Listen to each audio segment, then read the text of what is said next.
এমন কিছু কি ঘটেছিল সেই সময় বোধহয় আপনি তৃণমূলে যোগদান করেননি, আপনি 24-এর জাস্ট ভোটের আগে জয়েন করেছিলেন, কিন্তু নিশ্চয়ই আপনার সঙ্গে যোগাযোগ ছিল বা শুনেওছেন। এমন কিছু কি দলের মধ্যে হয়েছিল যেখানে শুভেন্দু অধিকারী তৃণমূল কংগ্রেসটা ছেড়ে বেরিয়ে আসতে বাধ্য হয়েছিলেন? অফকোর্স উনি মানে মমতা বন্দ্যোপাধ্যায় কি বাধ্য করেছিলেন? এক্স্যাক্টলি ওটা দলের মধ্যে না থাকা বলা যায় না, কিন্তু যেটুকু আমি মানে বুঝতে পারছিলাম সেটা হচ্ছে উনি ওই ম্যাপের নেতা। মানে আপনি যদি বলেন বিটুইন সিঙ্গুর আর নন্দীগ্রাম, আমি সবসময় বলি নন্দীগ্রামকে আমি পুরো ভিক্টরির পিছনে যদি আমি 100-তে 85 দিই, সিঙ্গুরকে আমি 15 দেবো। সিঙ্গুর, হ্যাঁ, সিঙ্গুরে না কিছু, সিঙ্গুর একটা জমি ঘিরে বসে থাকা ছাড়া কিছু হয়নি, আপনাকে বলছি। নন্দীগ্রাম ওয়াজ মাচ মোর কমপ্লিকেটেড, এবং এটা নিয়ে কোনো সন্দেহ নেই যে বর্তমান মুখ্যমন্ত্রী লক্ষণ শেঠের বিরুদ্ধে লড়াই সিঙ্গেল হ্যান্ডেডলি সেটাকে ট্যাকেল করেছিলেন। অফকোর্স মমতা বন্দ্যোপাধ্যায় গেছেন, সেখানে সভা করেছেন, কিন্তু ওইভাবে মানে ওটা আসতো না। Nandigram was the turning point of Bengal's history. আমি বলছি সিঙ্গুর নয়, তারও আগে, সিঙ্গুরের আগে নন্দীগ্রাম, সিঙ্গুরের আগে নন্দীগ্রাম। নন্দীগ্রামের ইম্প্যাক্ট অনেক বেশি ছিল। এবার ন্যাচারালি আপনি যদি টিমের মেন ম্যাচ উইনার হন, আপনি তো সেই কৃতিত্ব বা সেই সম্মান দাবি করবেন দলে। আপনি একটা সিপিএম গভর্নমেন্টকে ফেলে দিয়েছেন, লক্ষণ শেঠকে হারিয়ে দিয়েছেন, তো অফকোর্স আপনি সেই লেভেলের, আপনি তো তাকে, আপনি সেই ট্রিটমেন্ট পাবেন। তো সেইটা যদি উনি নিশ্চয়ই পেলেন না। এবং তারপরে উঠে এলেন অভিষেক বন্দ্যোপাধ্যায়, যিনি বেসিক্যালি পলিটিক্সে ওনার উচিত ছিল আরও কিছুদিন মানে ইন্টার্নশিপ, হাউস স্টাফশিপ করা, না করে সোজা ডাক্তার হয়ে গেলেন, সুপার স্পেশালিস্ট, বা সোজাসুজি একদম কর্পোরেট সিইও হয়ে গেলেন। ফলে যারা লড়াই করে দলকে ক্ষমতায় আনলো, এবং তার মধ্যে যারা মেরিটোরিয়াস, সবাই তো লড়াই অনেকেই করতে পারে, লড়াই আমি আপনিও করতে পারি, কিন্তু আমরা ওই লেভেলে যেতে পারবো না। ওই জন্য একটা আলাদাই পলিটিক্যাল লেভেল লাগে। সেই লেভেলের পলিটিশিয়ান যখন দেখবেন যে তাকে তার দলের যোগ্য সম্মান দেওয়া হচ্ছে না, তখন ডেফিনেটলি তিনি বেরিয়ে যাবেন। সেটাই হলো, আমাদের উচিত ছিল তাকে সম্মান দিয়ে দলে রাখা। আজকে তিনি দলে থাকলে এই দলের এরকম অবস্থা হতো না। মমতা বন্দ্যোপাধ্যায়কেও আজকে নন্দীগ্রামেও হাঁটতে হতো না, ভবানীপুরে নিজের কেন্দ্রেও হাঁটতে হতো না। আমাকে একটা কথা বলুন যে এই মুহূর্তে এই জায়গাগুলোর অবস্থাটা কি? মানে এই যে মমতা বন্দ্যোপাধ্যায় হেরে গেলেন, তিনি তো তারপর থেকে একেবারে গৃহবন্দী। আমরা দেখলাম যে তিনি একদিন প্রতিবাদে বেরোলেন এবং তারপর তিনি স্কুটি করে বাড়ি চলে গেলেন। যখন মনে করা হচ্ছিল যে তিনি হয়তো লালবাজারে যাবেন, কেন সেই সময় দেখলাম কুণাল ঘোষকে তুলে নিয়ে গেল পুলিশ, আটক করলো, আরও অনেককে সে সময় পুলিশ তুলে নিয়ে গেল, তিনি বাড়ি চলে গেলেন। কেন মমতা বন্দ্যোপাধ্যায় 21শে জুলাইয়ের পর তো আর রাস্তাতে আমরা সেভাবে বেরোতেই দেখছি না। মমতা বন্দ্যোপাধ্যায় আমার নিজের যেটা মনে হচ্ছে কনফিডেন্সটাই পাচ্ছেন না। দেখুন, একটা চারদিকে সোশ্যাল মিডিয়াতে এখনও কিছু লোককে রাখা হয়েছে, বা সোশ্যাল মিডিয়াতে যারা নিরন্তর বিরোধী পক্ষকে, আমাদের দলের, আমাদের এলওপিকে বিশেষ করে টার্গেট করে অনেক কিছু বলছে। এতে না কিছু হয় না। যদি ফেসবুকে ভোট জেতা যেত পুরোটা, তাহলে সিপিএম ক্ষমতায় থাকতো। আপনাকে আমি বলি, পয়েন্টটা হচ্ছে আপনার কাছে কোনো জেনারেল নেই এই মুহূর্তে। ঠিক, আমি একটা কথা বলি, এটা আমার কথা নয়, মানে কোট আনকোট, একটু আনইজি হয়তো আপনার লাগবে, এই যে বালিশ তৃণমূল, হ্যাঁ, এই কথাটা একজন বলছেন, আপনাদের দলেরই একজন বলছেন। মানে কে বলছেন? আপনাকে পরিষ্কার বলতে, কে বলছেন, কাকে বলছেন? এই বালিশ তৃণমূল কথাটা কুণাল ঘোষ বলছেন। কার সম্পর্কে? আপনাদের তৃণমূল সম্পর্কে বলছে যে একটা কালীঘাট তৃণমূল, একটা বালিশ তৃণমূল। এটা কিন্তু মানুষের কাছে একটা খুব খারাপ বার্তা যাচ্ছে, আপনিও জানেন এই কথাটা। না, আমি জানি যে উনি, আপনি যেটা বলছেন, আপনি আরও পিন পয়েন্ট করতে পারতেন যে উনি একজন ব্যক্তিকে উদ্দেশ্য করে বলছেন, এবং সেই ব্যক্তিটি ইনসিডেন্টালি আমাদের দলের মানে লেজিসলেটিভ পার্টির হেড, তাই তো?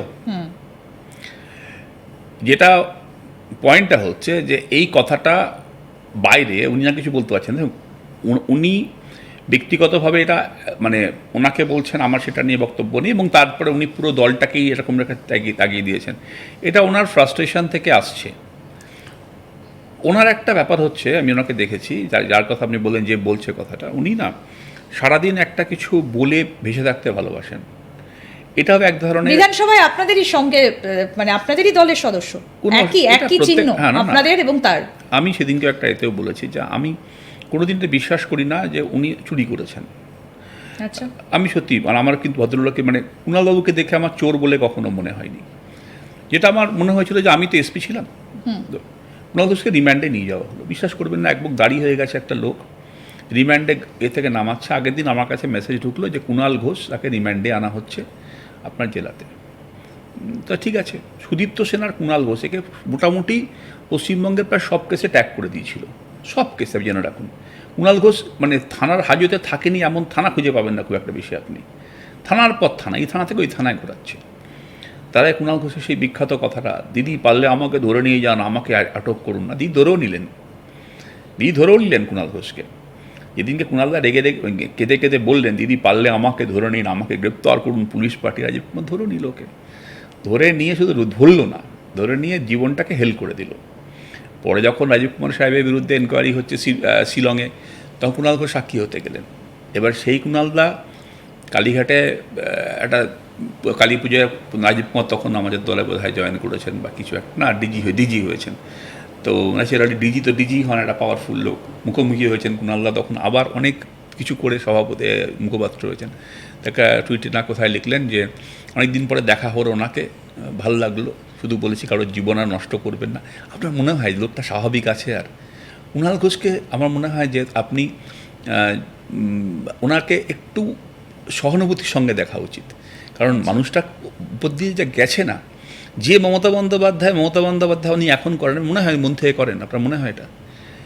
আপনাকে যদি আমি গলা ধাক্কা দিয়ে জেলে ঢোকাই এবং বিনা কারণে অলমোস্ট দিনের পর দিন পচিয়ে মারি, আপনি পারবেন? কুণাল ঘোষের ডায়েরি পেয়েছেন, কিছু পড়েছেন? আমি পড়িনি, আমি ওসব পড়িও না খুব। কারণ আপনি বললেন যে আপনার কাছে মেসেজ এসেছিল যে আপনার থানাতে নিয়ে আসা হচ্ছে, আপনার জেলাতে, হ্যাঁ জেলাতে নিয়ে আসা হচ্ছে। আমি সেদিন কুণাল ঘোষ যেটা বলেন, আমি কুণালদাকে আমি মনে করি যে একটা অসম্ভব মানসিক রোগ, একটা যন্ত্রণা, যে একটা মানুষ বিনা কারণে পুরো মানে পিষে দিয়েছে লাইফটাতে। কুণালদা শেষ হয়ে গেছিল, সেইখান থেকে ঘুরে দাঁড়িয়ে তাকে তার বন্দনা করতে হচ্ছে, মানে মহাভারতের শকুনির মতো বিষয়টা, মানে যে সাম্রাজ্য রক্ষা করার চেষ্টা করছেন, আসলে শকুনি ভেবেছিল সেটাই, যে তাকে ধ্বংস করতে হবে। তো এই ব্যাপারটাকে আপনি সারফেস ভ্যালুতে নেবেন না। উনি হয়তো যেটা বলছেন সেটা উনি বিশ্বাস করেন না, কিন্তু ওনাকে বিশ্বাসযোগ্য হতে হবে, ওনার একটা কম্পালশন আছে। কারণ লোকে একটা গায়ে দাগ লাগিয়ে দিয়েছে যে কুণাল ঘোষ একমাত্র ব্যক্তি, আমরা কেউ মমতা বন্দ্যোপাধ্যায়ের সম্পর্কে ওনার সততা নিয়ে প্রশ্ন করে নিত। কুণালদা একদম বাজিয়ে বলেছিল যে সারদার সবচেয়ে বড় বেনিফিশিয়ারি কে বলুন তো? মমতা বানাচ্ছি, আমাকে মমতা বন্দ্যোপাধ্যায়কে গ্রেপ্তার করুন, মমতা বন্দ্যোপাধ্যায়কে গ্রেপ্তার করুন। কে বলেছিল? কুণাল ঘোষ বলেছিল।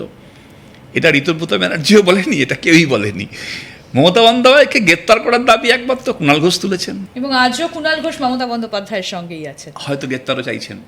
তো উনি যা আপনি জানেন না, কারণ মানুষের পার্সোনাল ডিফেন্সের জায়গাটা খুব মারাত্মক।